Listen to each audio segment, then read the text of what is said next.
현대 화원들이 경주로 다 모이세요 이렇게 붙여놓았더라고요. 그래서 정말 지금 뵈니까 화원이라고 하실 분들이 다 모이셨다는 이런 느낌을 좀 받게 됩니다. 이렇게 포럼을 성황리에 개최하게 된 것을 축하드리면서 제 발표를 시작하겠습니다. 저는 이 조선 말기의 화원과 민화라는 주제로 말씀을 드릴까 합니다. 발표의 골자는 화원들이 그린 궁중회화로부터 민화가 많은 영향을 받았다는 것은 다 알고 계시겠죠. 그러나 그 궁중회화를 생산했던 그려낸 화원들을 좀 불러내어서 민화와의 관련성을 여러 가지로 한번 접근해 보는 그런 발표가 되겠습니다. 우리 한국 그림의 역사 회화사에서는 이 조선 말기를 1850년부터 1910년까지 한 60년을 잡고 있습니다. 그리고 저도 이 기간에 맞추어서 등장하는 화원들과 민화를 주제로 해서 우리 회화사와 같은 이 시기를 기준으로 한번 비교하려고 노력을 했습니다. 그래서 우리 조선 말기 회화는 잘 아시듯이 일반 회화 중에서 남종화의 유행 혹은 이색 화풍의 대두 이렇게 이야기되면서 주로 이제 이런 그림들이 많이 알려져 있죠. 그러나 우리가 더 의미 있고 관심 있게 두는 분야는 이 화원들의 활동과 민화의 유행이라고 할 수가 있겠습니다. 그동안 많이 드러나지 못했지만 많은 연구자들께서 또 작가분들께서 관심을 가져줘서 이제는 한국 회화사에서 외면할 수 없는 그런 분야가 되었습니다. 그래서 우리 조선 말기 그러면 이제 화원들 그림과 일반 문인들의 그림이 이 두 축으로 이렇게 정립되어 가고 있는 것 같습니다. 그래서 저는 이 화원과 민화를 끄집어내서 좀 말씀을 드릴 텐데요. 이 화원과 민화는 같은 이 동격에서 비교할 수 있는 대상은 아닙니다. 하나는 화가고 하나는 그림이니까요. 그러나 이제 우리 민화를 연구하려면 또 화원을 빼놓을 수가 없습니다. 이 화원들을 보면은 많은 작품들이 있지만 누가 그린 그림인지 이걸 알 수가 없고 또 화원들 개인도 그 신분, 상세한 개인의 어떤 그 생애를 알 수 없는 게 또 한계입니다. 그리고 우리 민화도 아시다시피 작가를 알 수 없고 그림을 연대를 알 수 없는 이 알 수 없는 부분들이 참 많습니다. 그래서 이 양자를 어떤 관점에서 말씀드릴까 제가 한 세 가지 포인트를 두었는데요. 첫째는 화원들은 주로 어떤 그림을 그렸나, 화원들이 도화서에 소속이 되어 가지고 공식적으로 그렸던 그림들은 과연 어떤 그림일까, 이걸 상세하게 좀 말씀을 드릴 거고요. 두 번째는 화원 그림과 민화가 만나는 접점, 어떤 그림들이 화원 그림과 민화가 만났다고 할 수 있는가 하는 그런 그림들에 대해서 좀 말씀을 드리고, 세 번째는 이제 화원들이 소속되었던 국립기관인 도화서가 19세기 말에 이제 폐지가 되었다고 합니다. 그 이후에 여러 가지 이제 화원과 민화를 둘러싼 새로운 변화는 어떻게 전개되었나 하는 것들, 요 세 가지를 포인트로 말씀을 좀 드릴까 합니다. 첫 번째는 19세기 후반기 도화서, 이 화원들의 어떤 공적인 활동을 살피려면 이 도화서와 화원 제도를 가지고 접근을 해야 되는데, 그건 제가 쉽게 풀어서 간략하게 좀 말씀을 드릴까 합니다. 이 19세기 도화서에 보면은 핵심 인력은 화원과 생도라고 할 수 있습니다. 화원은 정규직 화원이고요. 생도는 일종의 수습기관에 있는 예비 화원, 요즘 말로 하면 인턴 화원 정도 이렇게 얘기할 수가 있겠죠. 그래서 조선 후기 영조, 정조, 고종 때까지 이 화원들에 대한 모든 것은 법전에 기록이 되어 있는데, 이 고종 때 만들어진 대전회통이라는 게 이제 마지막 법전이라서 여기에 보면은 화원과 생도를 30명씩 꽉 채워가지고 운영을 했다는 걸 알 수 있는데, 이 법전이 좀 간략합니다. 상세한 그 세부 규정들이 빠져 있어요. 그래서 그 시대 사람들이 불편해가지고 1867년 육전조례라고 하는 법전을 새로 만드는데, 여기에 도화서에 대한 내용들이 아주 상세히 들어가 있습니다. 지금 보시는 쪽이 이제 도화서 이렇게 돼가지고 장도화라고 되어 있죠. 도화를 관장한다. 그림에 대한 일체를 도화서에서 이제 담당한다는 내용으로 되어 있고, 그 옆에는 이제 도화서의 그 구성원들에 대한 소개가 되어 있습니다. 요걸 제가 표로 만들어 보면 이렇게 이제 나옵니다. 놀랍게도 한 150년 전 도화서에 한 100여 명의 그림 그리는 사람들이 아주 북적대면서 도화 활동을 하고 있었다는 걸 알 수가 있는데요. 이 제조라고 하는 사람은 최고 담당자, 도화서라 그러면 도화서장 정도 되는 분이고요. 그 다음에 겸교수라는 분을 이때 19세기 말에 새롭게 뒀습니다.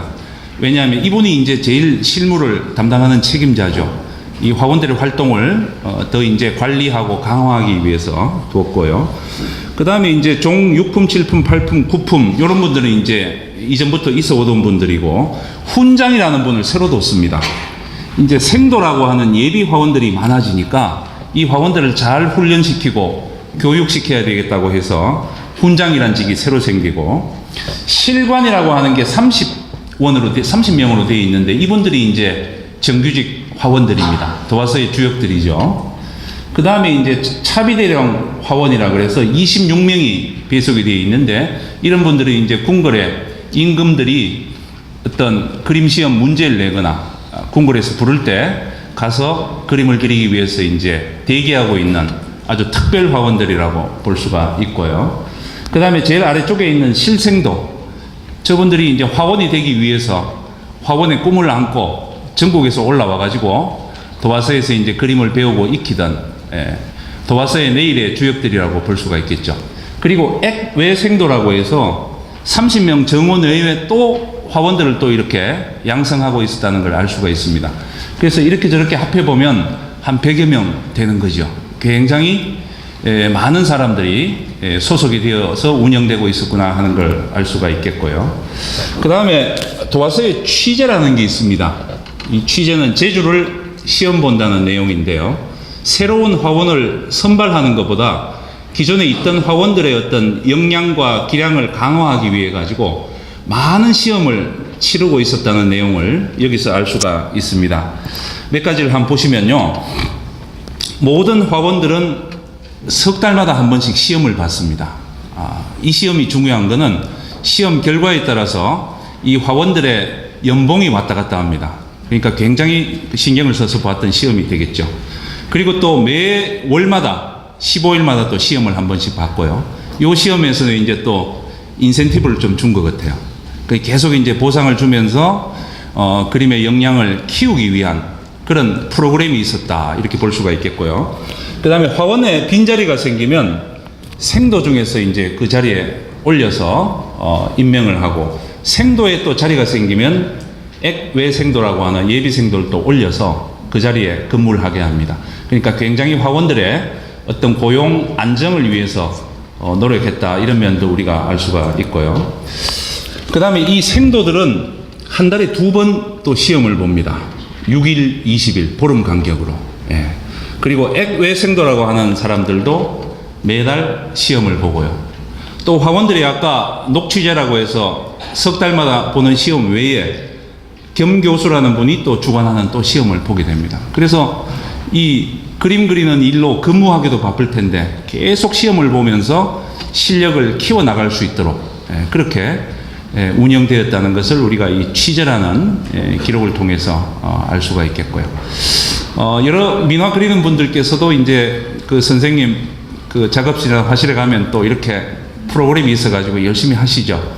뭐 크게 다를 바가 없다고 볼 수도 있겠죠. 그 다음에 이제 도화서 화원의 임무를 한번 보겠습니다. 어떤 것들이 공식적인 임무였나 하는 걸 볼 텐데요. 그거는 이제 모사, 진상, 요 2가지 제목으로 정리를 해 놓았습니다. 그러니까 우리가 150년 전 도화서에 있었던 많은 화가들이 땀 흘려 전념했던 그 내용의 그림들이 무엇인가 하는 걸 여기서 알 수가 있는 것이죠. 8가지로 되어 있는데 그걸 제가 조목별로 좀 그림을 가지고 말씀을 드릴까 합니다. 첫 번째는 어진입니다. 이 어진은 10년마다 한 번씩 그린다, 이렇게 규정이 되어 있습니다. 차비대행 화원이나 기량이 뛰어난 화원들이 참여를 하고요. 10년마다 어진을 그리는 전통은 영조대왕 때부터 시작이 되었습니다. 그래서 그 전통을 순조, 헌조, 철종까지 지키시는데 오른쪽 의지는 철종이 영조대 전통을 따라서 10년 만에 그린 것인데 6.25 동란 때 불이 타가지고 지금 안타까운 모습으로 남아 계십니다. 그래서 10년마다 그리는 전통, 이거 화원들이 이제 빈틈없이 대비해서 잘 그려야 된다, 이 규정이 있고요. 의지는 화가 혼자만이 그리는 것이 아니라 왕과 신하들의 어떤 의견을 반영해서 봉심이라고 하는 중간 점검 과정을 거쳐서 그리게 되고요. 그리고 모든 화가들의 로망, 꿈이 의진 화사가 되고자 했던 것이죠. 의진 화사가 되어서 의진을 하나 무사히 그리고 나면 굉장히 신분상에 큰 어떤 보상을 받기 때문에 모든 화원들의 로망이 의진 화사가 되는 거였다, 이렇게 볼 수 있고, 의진 굉장히 중요합니다. 그래서 오늘 세 번째 조인수 교수님께서 아마 잘 또 좋은 내용 발표해 주시리라 생각이 되고요. 두 번째는 이제 그 왕실에서 쓰는 의세 의합이라 그래가지고 왕실의 인장 같은 것들을 만드는데 그 인장의 도안을 화원들이 담당을 합니다. 이 쇠를 녹여가지고 만드는 것은 주조장인이 만들고, 글자에 대한 지식은 전자관이라고 해서 글자를 담당하는 사람들이 잘 알지만 이걸 디자인적으로 배치하는 것은 화원들이 담당하도록 되어 있었던 거죠. 이런 글들. 그림만이 아니라 도안이라든지 디자인적인 요소가 필요할 때는 화원들이 동원되었던 겁니다. 이건 명성황후 금보에 찍혀 있는 내용이고요. 이런 것들에 익숙하고 밝으니까 어떤 그림이 또 그려지겠습니까? 백수백복도 같은 게 여기서 나오는 거죠. 저런 것들이 이제 화원들이 그냥 관심이 있어서 하는 것이 아니라 업무로 숙달되고 익숙해 있던 것들이기 때문에 또 이런 새로운 그림으로 또 탄생했다고 볼 수 있을 것 같습니다. 세 번째는 이제 옥보, 금보, 옥책 이런 것. 요거 지금 보면은 대나무를 잘게 쪼개가지고 글자를 새겼습니다. 정조를 왕 세 손으로 책봉할 때 만든 것인데요. 여기에 이제 이 글자 새긴 데다가 금분으로 금색깔을 안쪽에 이제 칠해서 메꿉니다. 요 역할을 화원들이 했던 거죠. 색깔을 다루고 그 감각들은 화원들이 뛰어나니까 화원들에게 이제 전담을 시켰던 겁니다. 그림만이 아니라 아주 별거 다 하고 있다는 걸 알 수가 있겠죠. 또 옥책이라 그래가지고 옥에 새긴 글자 안에 금색을 색깔을 칠해 넣는 것, 이런 작업. 명성황후 금보라고 하는데요. 금에 새긴 글자들 안에 요거는 붉은색 주사 같은 걸 또 메꿔 넣는 아주 정교한 작업들, 이런 것들을 이제 화원들이 직접 수행을 했습니다. 그 다음에 이제 그 국장이 있었을 때 장례 행렬에 들어가는 여러 가지 깃발, 글씨 이런 것들 화원이 있었고요. 또 사수도라 그래가지고 돌아가신 왕의 관을 임시로 보관하는 요 종이로 만든 상자가 창궁이라고 하는데, 요 네 벽에다가 청룡, 백호, 주작, 현무 4마리 그림을 그려 넣습니다. 돌아가신 분의 영혼을 편안하게 지켜드린다는 의미가 있던 그림이었던 것입니다. 이런 그림들 또 그렸고요. 그 다음에 이제 모든 여러 도감에서 일어나는 제방 그림들을 화원이 담당한다. 이 굉장히 범위가 큰 거죠. 도감에서 필요한 모든 그림들은 화원들이 다 담당을 해야 된다는 규정이 여기에 들어 있습니다. 이건 이제 표석, 전문, 왕릉이나 왕비의 무덤들에 가면 이제 표석이 적혀 있죠. 여기 들어가는 글자들은 화원들이 이제 또 글자를 안치는 작업을 하고 수정하는 것까지 화원들이 합니다. 이게 영조의 어머니 숙빈치씨 무덤 앞에 있는 표석인데요. 요 밑에 이런 글이 새겨져 있습니다. 근데 수정해야 될 부분이 있었나 봐요. 그래서 요 붉은색으로 수정을 합니다. 조금 더 깎으라는 거죠. 요 붉은색은 제가 표시한 게 아니고 화원들이 표시한 겁니다, 당시에. 그래서 여기에 따라서 이제 각 수들이 더 따듬어서 새기는 거죠. 그래서 그걸 다시 한번 탁본해 보니까 이제 제대로 되었다, 통과, 이렇게 해서 이제 마무리가 되는 겁니다. 요런 일도 화원들이 담당을 했고요. 그 다음에 이제 각 릉을 살필 때 사초도형이라고 있는데, 이게 뭔가 하면 이제 영조의 어머니 숙빈치씨 무덤이 경기도 파주에 있습니다. 영조가 돌아가신 어머니에 대해서 굉장히 그 효성스러운 마음을 갖고 실천을 하셨는데, 우리 어머니 무덤이 잔디가 잘 덮여 있는지 한번 살펴보고 오라 그럽니다. 그럼 화원 누군가가 가야 되겠죠. 가가지고 무덤의 잔디 상태를 그리는데 어떻게 그리냐면 이렇게 그립니다. 무슨 사람 머리 정수리 꼭대기를 보고 그린 것처럼 이렇게 그려가지고 여기에 잔디들이 손상된 부분을 이렇게 표시를 해가지고요. 이렇게 좀 세부를 보면 여기 손상된 거는 길이가 2척, 가로가 6촌, 아주 디테일하죠. 이런 것들을 화원들이 합니다. 아주 고난이도가 아닌데 가서 누군가 살피고 와야 될 거. 이래가지고 이제 왕에게 보고하는 거죠. 전하, 이번에 갔다 오니까 상태가 이렇습니다. 라고 보고를 하면은 왕이 또 화가 나겠죠. 관리를 어떻게 해서 이 모양이냐. 담당자를 처벌해라. 뭐 이런 얘기가 또 나올 수가 있는 겁니다. 그 다음에 이제 간산도형이라고 해가지고요. 요건 또 뭐냐 하면 일례로 이 고종의 장남 순종이 탄생을 하는데 왕실에서 아이가 탄생하면은 그 태 있지 않습니까? 태반. 그걸 굉장히 소중히 여깁니다. 그걸 씻어가지고 태양 아래에 넣어가지고 전국에 길지, 태를 묻는 것은 이렇게 봉우리가 봉긋하게 올라온 요게 명당이랍니다. 그래서 순종의 태는 충청남도 홍성군 구황면에 있는 요 산으로 낙점이 되었습니다. 그래서 태를 묻었습니다. 근데 왕은 현장에 가볼 수가 없죠. 그러니까 또 화원을 보냅니다. 가서 그 정황을 그려오라고. 그 화원 누군가가 가서 또 그려야 되겠죠.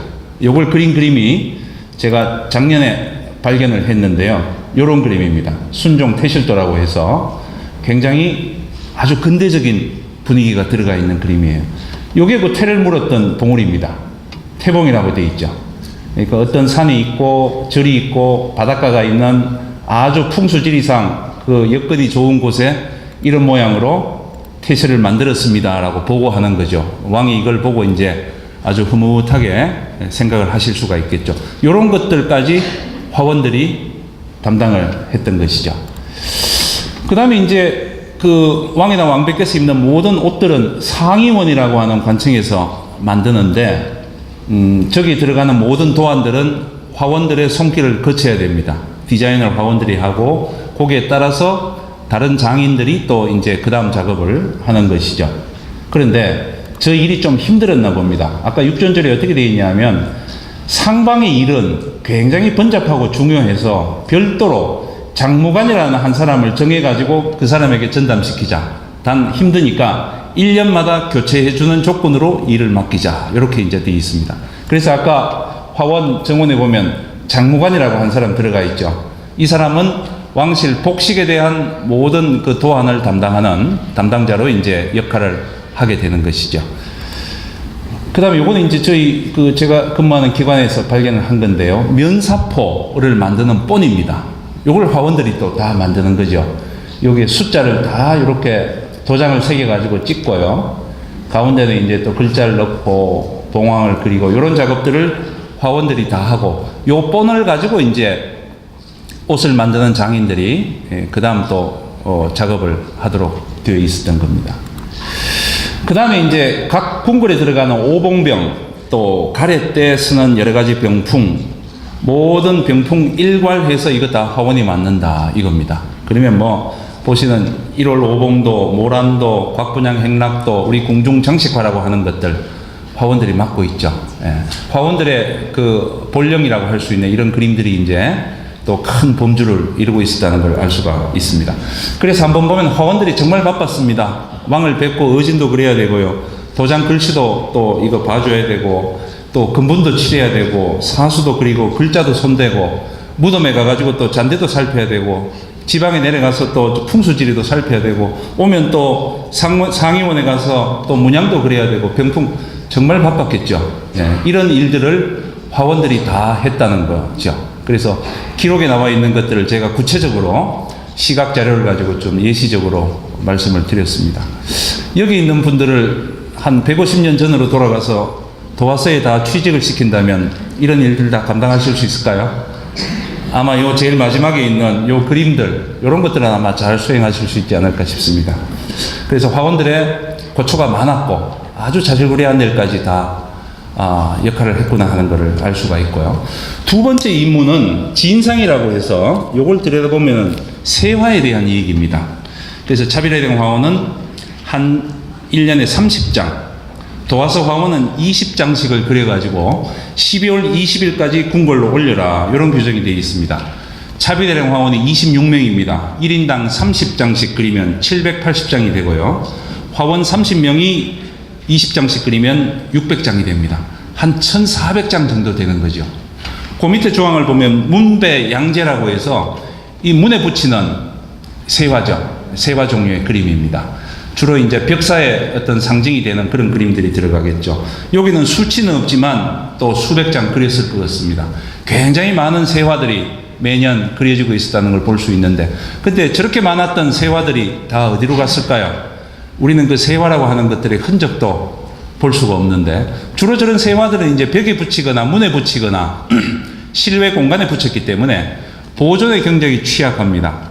한 1년, 2년 지나면 변색되고 박락이 되고 하니까 다 사라져 버렸던 거죠. 그래서 오늘날 남아있는 세화를 우리가 볼 수 없는 이유가 거기에 있지 않나 이런 생각이 듭니다. 그래서 세화가 이게 규정이 있습니다만, 여기 기록들은 아까 그 규정 이전에 만들어진 기록들입니다. 그러니까 세화는 19세기 말에 갑자기 생긴 것이 아니라 우리 조선 전기부터 세화라고 하는 전통이 꾸준히 있어 왔던 것이죠.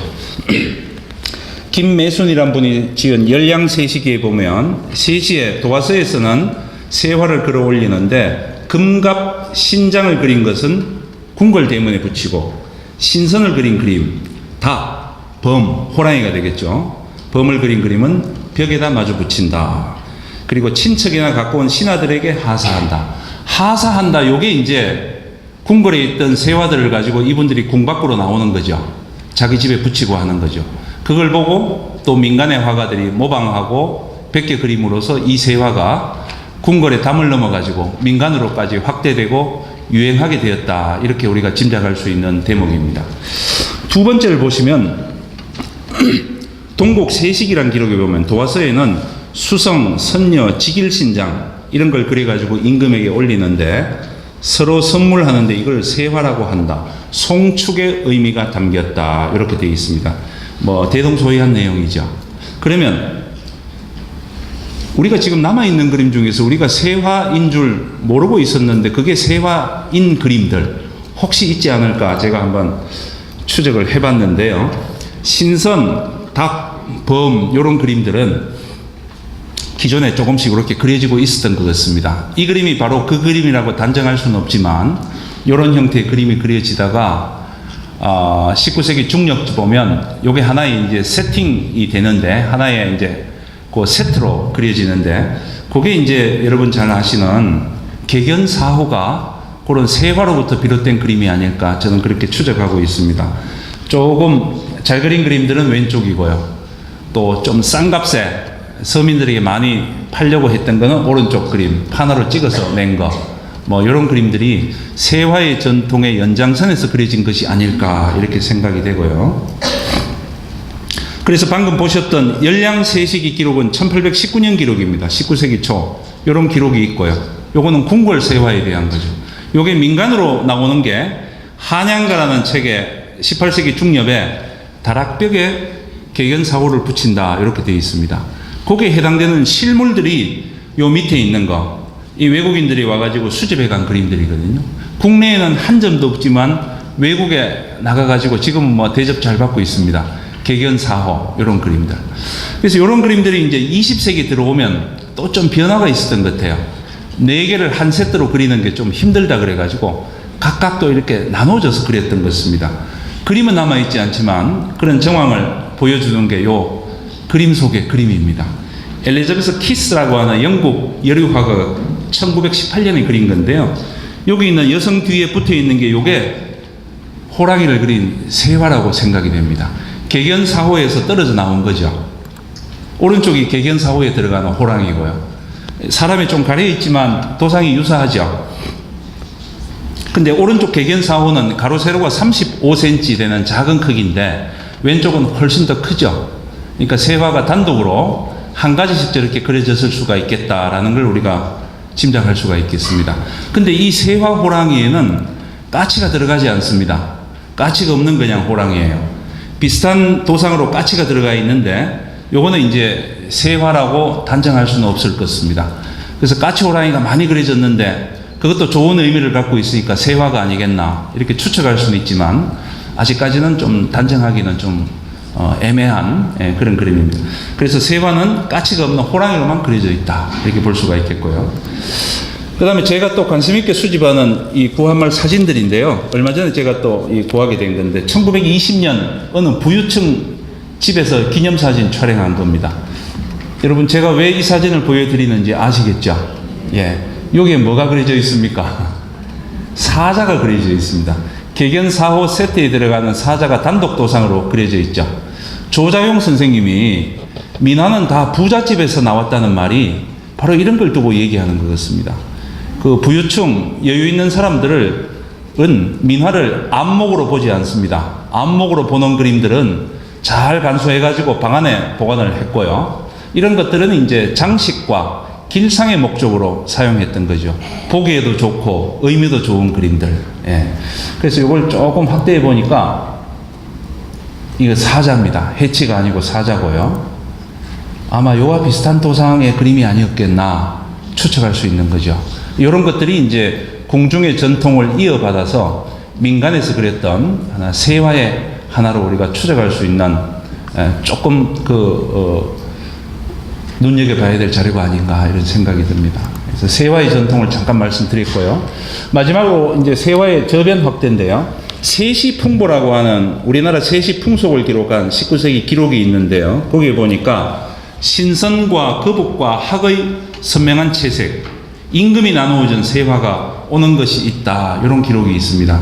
그래서 제가 우리 민화를 통틀어 가지고 신선, 거북, 학이 들어가는 그림이 뭐 있을까 이렇게 찾아봤는데 잘 없어요. 민화 중에는. 그래서 제가 최종적으로 좀 찾아낸 게 요 그림입니다. 요게 의외로 깃발 그림입니다. 의장 깃발. 예. 20세기 초에 그린 걸로 보는데요. 그러니까 왕의 의가 행렬이 야외로 나갈 때 여러 깃발들이 등장하는데 그 깃발이 하나로 그려진 거고 지금 고궁박물관에 남아 있습니다. 실에는 올라가지 않는 깃발로 보는데요. 이런 깃발 누가 그렸을까요? 당연히 황혼이 그렸을 겁니다. 그래서 승정원 일기라는 기록을 보니까 1903년에 깃발을 만들 때 참여한 장인들에게 고종이 상을 내려줬다는 기록이 있습니다. 어떤 장인들이 있느냐?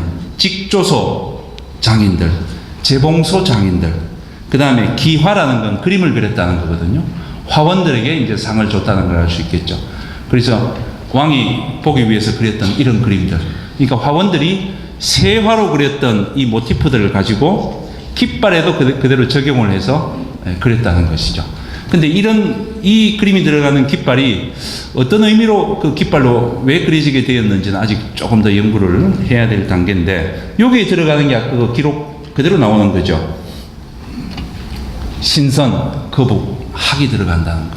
그래서 아까 세시풍보에 나오는 기록과 가장 부합되는 그림이 아니었을까 이렇게 생각이 됩니다. 워낙 남아있는 것들이 없어가지고요. 뭐 이렇게 저렇게 구석진 데서 자료를 찾아가지고라도 이렇게 좀 재구성을 해서 우리가 추적해 볼 수밖에 없습니다. 어진이 또 있는데요. 야, 이 어진은 함부로 그리지도 않고 일반인들은 가서 볼 수도 없는데 이걸 어떻게 또 민간 화가들이 어진까지 또 이렇게 접했을까? 이 인왕산에 있는 국사당에 들어가면 태조와 그 두 왕비 이렇게 세 분을 모셔가지고 어떤 신앙의 대상으로 신격으로 모신 분이죠. 그래서 어진을 이렇게 그려놓았습니다. 근데 어진 그러니까 태조 어진 우리가 잘 아는 전주 경계전에 있는 이걸 대략 엿보고 그렸겠구나 생각할 수가 있는데 얼굴이 아주 매치가 잘 안 되죠. 조금 더 가까운 그림이 요겁니다. 저기 태조가 태어났던 함경도 영흥 준원전에 있는 어진입니다. 요게 조금 얼굴 보면 이 검은 수염이라든지 요게 조금 비슷해 보이죠. 그리고 실제로 이런 어진이 창덕궁, 경운궁, 덕수궁, 선원전에 걸려 있었기 때문에 이 화가들이 이야기를 듣고 그렸든지 그림을 보고 그렸든지 아마 모방을 했다는 것이죠. 그래서 이 민간 화가들의 모방의 범주가 어진까지 포괄하고 있다는 걸 알 수가 있겠고요. 근데 이거 가만히 보니까 눈동자가 한쪽으로 좀 쏠렸습니다. 가운데에 딱 찍으면 될 텐데. 근데 이 태조는 우리가 보면 눈을 딱 마주하니까 눈도장을 딱 찍을 수 있는 거죠. 근데 이분은 마주봐도 눈길을 자꾸 피하는 것 같아요. 그럴수록 더 이렇게 또 마음의 정성을 다해서 바라봐야 되는 어떤 그런 효과를 노린 것이 아닌가 뭐 이런 생각도 한번 해보게 되는 크게 민간 화가들이 그린 또 어진의 존상이라고 볼 수가 있겠습니다. 세 번째는 이 아까 사수도에 들어가는 호랑이. 이게 또 우리 호랑이 역사에서 굉장히 중요한 건데요. 1800년대 오면 호랑이가 굉장히 날렵하고 세련된 모습으로 들어갑니다. 그러면 그 뒤시기에는 더 잘 그려야 될 텐데 그림 수준이 좀 떨어져요. 1863년 철종 산능도가 의궤에 들어가는 건데, 여러분 호랑이가 좀 궁중 호랑이답지 않게 굉장히 친근하게 느껴지죠. 조금 못 그린 겁니다. 좀 소박하게 그린 겁니다. 그래서 기록을 보니까 도화서 화원 임우직이라고 하는 실명이 있는데, 이 사람은 정식 화원인데 왜 그림을 이렇게 좀 부실했나. 화원들이라고 잘 그리는 분야가 있고 또 못 그리는 소재가 있겠죠. 또 그런 사정이 있지 않았을까, 또 이렇게 이해해 볼 수 있는 그런 내용입니다. 그래서 화원들이 그린 그림들은 이렇게 좀 호랑이답게 쫙 나오는데 조금 좀 어설퍼요. 예, 그래서 화원 중에도 또 기량의 차이가 있는 사람들이 있구나 하는 걸 또 알 수가 있겠고요. 그래서 이렇게 보면 궁중에서 그려 올렸던, 궁중에 올라갔던 세화는 남아있지 않지만 궁중 것들이 민간으로 와가지고 궁중의 영향을 반영한 세화들은 이런 범주에서 좀 그려졌지 않나 이렇게 보고요. 세화 이외에도 이제 여러 가지 화원들 그림과 민간 화가들 그림을 비교하면 아, 여기서 온 게 민화로 이렇게 변화했구나 하는 걸 알 수 있는 그림들이 참 많이 남아 있습니다. 그래서 아시는 것들은 좀 빼고 새로운 자료들을 좀 말씀드렸습니다. 화원 중에 제일 못 그리는 사람하고 민화 장인 중에 제일 잘 그리는 사람하고 이렇게 그림을 비교하면 어떨까요? 좀 비슷해질 수 있는 부분도 있지 않을까 이렇게 생각이 됩니다. 특히 아까 보신 화원이 그린 이런 그림들 아주 또 재밌게 볼 수 있는 그런 부분입니다. 자, 이렇게 해서 이제 도화서에서 있었던 화원들의 이제 시험, 관리, 운영, 또 그림을 그렸던 임무까지 한번 정리해 봤습니다. 그 다음 세 번째는 이제 도화서가 폐지가 됩니다. 그때 이후에 이제 이 화원들은 어떻게 또 자기 도화 활동을 해갔나 하는 것들을 한번 알아봤는데요. 1894년 갑오개혁으로 군국기무처에서 이 국정을 주도했던 기관이죠. 국내부 안에 이 관제를 개편해가지고 새롭게 이제 조직을 정비를 합니다. 그런데 도화서에 대한 얘기가 없어요.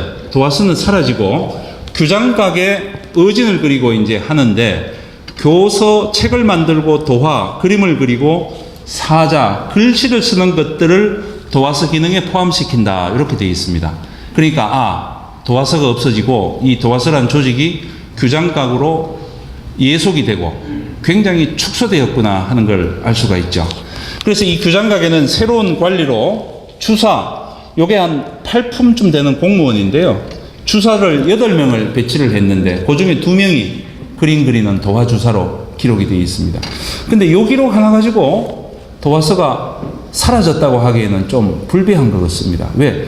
그 100명이나 있었던 큰 조직이 어떻게 사람 2명 여기에 보냈다고 해서 이게 그 도화서의 기능이 규장각으로 들어갔다 이렇게 얘기하기가 좀 의문스러운 점이 있습니다만 지금까지 연구 성과는 이 시기에 도화서가 하여튼 폐지가 되었다는 사실이 아직까지는 유효하기 때문에 일단 폐지의 관점에서 또 보도록 하겠습니다.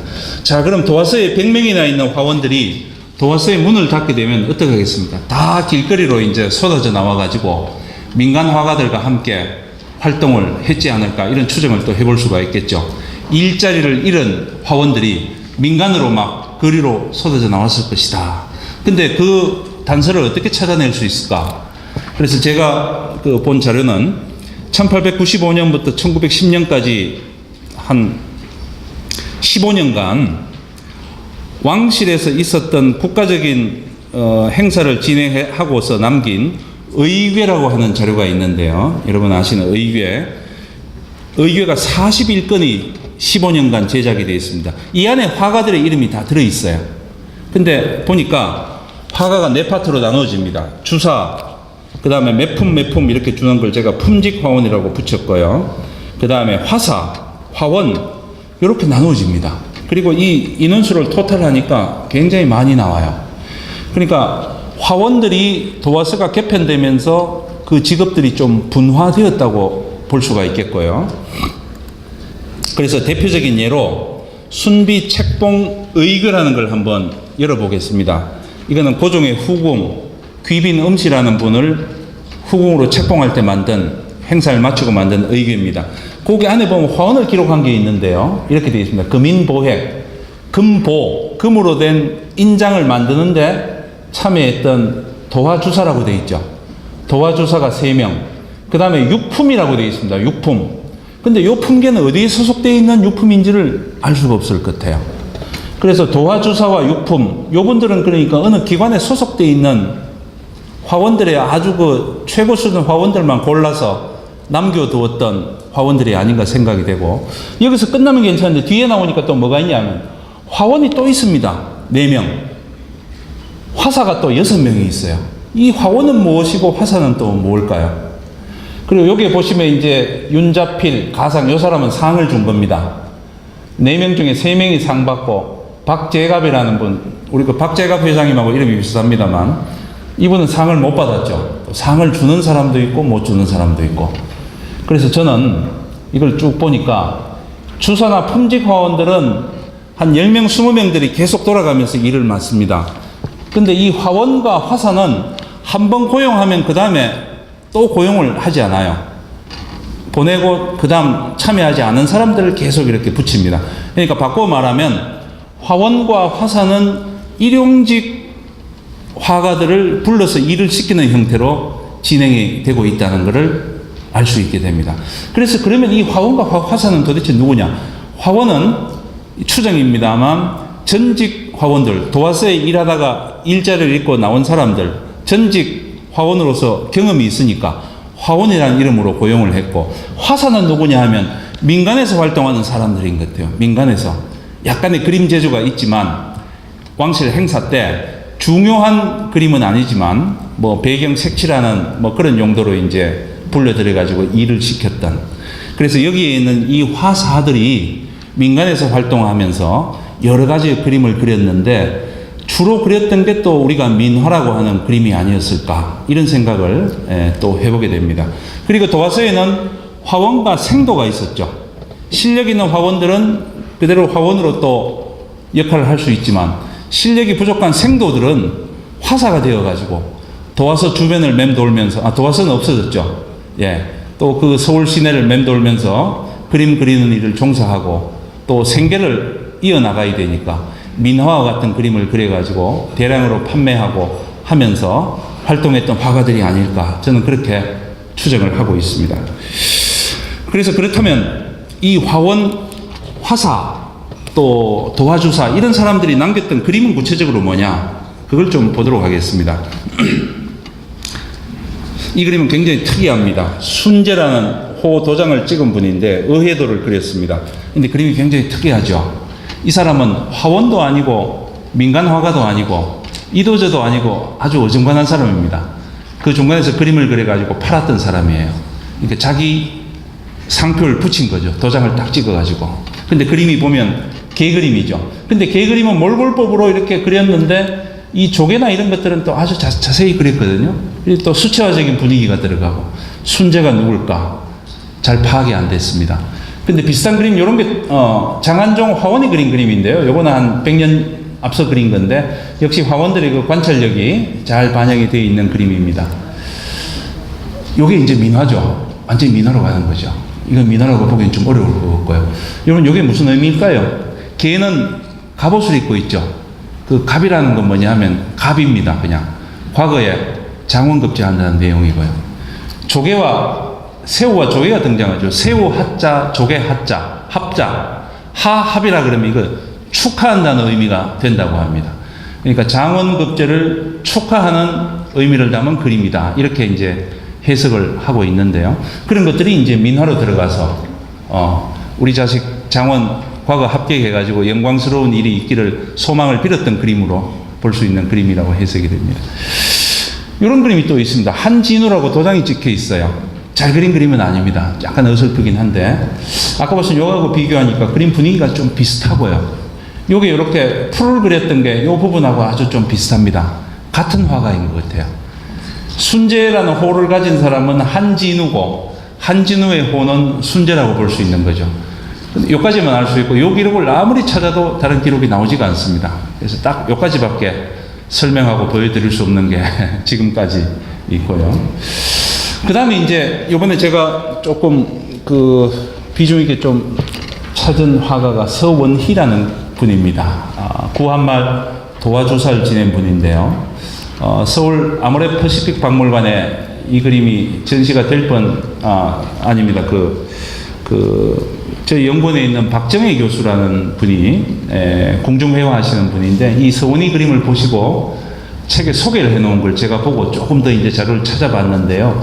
구한말 화원들은 굉장히 비중을 지닌 화가들입니다. 근데 우리 입에 잘 오르지 않는 이유가 작품이었기 때문에. 그런데 도화주사의 작품으로 유일하게 남아있는 게 이 서원희의 그림입니다. 그 중에서도 백동자도라는 그림입니다.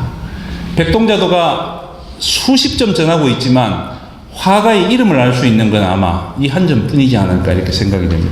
근데 제가 이걸 실견을 못했습니다. 실물을 보진 못해가지고 인터넷에 접속을 했더니 해상도가 아주 안 좋습니다. 그래서 이거 경매에 나왔던 경매 회사를 연락을 해가지고 한번 찾았더니 해상도가 조금 좋아요. 근데 여기서 더 좋은 걸 얻으려면 돈을 내라 그러더라고요. 그래서 여기까지만 가지고 말씀 우선 드리겠습니다. 근데 이름이 있다는 걸 되게 알 수 있네요. 이게 마지막 폭인데요. 요 사이에 서원희인이라는 도장이 찍혀 있습니다. 그래서 서원이라는 걸 알 수가 있는 거죠. 그래서 이름을 좀 크게 드러내면 될 텐데, 화원이 자기 이름을 걸고 도장을 찍고 그림을 그렸다는 게 굉장히 특이한데, 요때까지는 아마 굉장히 좀 소심하게 그걸 감추고 싶어서 아마 조그맣게 냈지 않나 이런 생각을 또 해보게 됩니다. 서원희의 그림은 디테일을 보시듯이 아주 잘 그렸습니다. 서원희가 누굴까요? 1907년 국내부에서 화가들 이력서 내라 그럴 때 이력서를 낸 이력서가 있습니다. 이걸 봤더니 이분이 이런 이력을 지냈는데 1862년생이고 18살부터 도화서에서 일했다라는 기록이 있고요. 그 다음에 이제 39세, 45세까지 기록이 있습니다. 그래서 제가 이 승정원 일기라는 그 기록에서 서원희 기록을 더 찾아보니까 39세부터 40세 중반까지 엄청나게 이 그림을 많이 그렸습니다. 영정, 모사도감, 진년청, 옥보, 기로소, 깃발 그리는데, 금보 만드는데, 옷감 만드는데 온갖 공력을 들인 화가라는 걸 알 수 있고요. 또 의궤자료를 찾으면 25살 때부터 기록이 또 나옵니다. 또 여러 가지 도감에 다니면서 그림을 그렸던 정말 베테랑 화가라고 볼 수 있는 거죠. 그래서 이분이 남긴 건 이 그림 하나밖에 없지만 이분의 기량은 굉장히 다양한 기량을 가지고 있었다는 걸 알 수가 있고요. 이 그림이 이제 기준이 되는 거죠. 아마 1900년 정도에 그려진 걸로 추정이 됩니다. 그래서 이런 그림들은 다 이제 정상급 화원들, 도화주사급 화원들의 그림이라고 볼 수가 있고요. 이분은 왼쪽 그림보다 기량이 좀 더 뛰어납니다. 더 실력 있는 분이 또 있었구나 하는 걸 알 수가 있고요. 그 다음에 또 이제 화원들이 그렸던 그림들이 또 있는데, 도화주사, 화원, 요거는 민간 화가의 그림이라고 이제 추정이 됩니다. 그래서 큰 거 있고 작은 거 있죠. 요 병풍들이 그대로 만들어져가지고 유통이 됩니다. 그래서 이 집에 작은 나전반한 병풍은 여기에 놓였고, 요 아들 없는 집안입니다. 전부 딸만 놓은 집안에 큰 병풍이 있죠. 아들 많이 낳게 해달라는 거. 사진 속의 그림이 다 이유가 있습니다. 그 병풍으로 들어가는. 그 다음에 웅계라는 분은 관훈장을 그린 그림인데요. 보통 이렇게 소박한데 잘 그렸어요. 근데 이 그림 특이한 건 밑에 화가의 호와 연도를 남겼습니다. 이렇게. 그래서 19세기 활동한 조중묵이라는 화가인데, 아마 요분은 제가 지금 추정입니다. 단정할 수는 없고요. 그래서 이 그림 좀 잘 그렸어요. 그래서 전직 화원들이 또 이렇게 좀 과외적으로 돈을 벌기 위해서 또 그리기도 했구나 하는 걸 또 알 수가 있겠고요. 아마추어 화사가 그린 겁니다. 삼국지 연희도. 그림이 갑자기 팍 바뀌죠. 아주 소박하게 그린 그림인데요. 여기 보시는 게 이제 삼국지 중에 유비가 제갈량을 이제 모시기 위해서 찾아갔던 삼고초려 그림입니다. 화원들이 그리면 이렇게 그렸을 거고요. 근데 이 그림이 재밌는 게 아주 해학적입니다. 요 말 위에 우산 씌워놓은 거 보면 참 재밌게 그렸죠. 이런 게 가능한가 싶을 정도로. 근데 이분이 자기를 자칭 뭐라고 표기했냐면 화사라고 표기를 했습니다. 화사.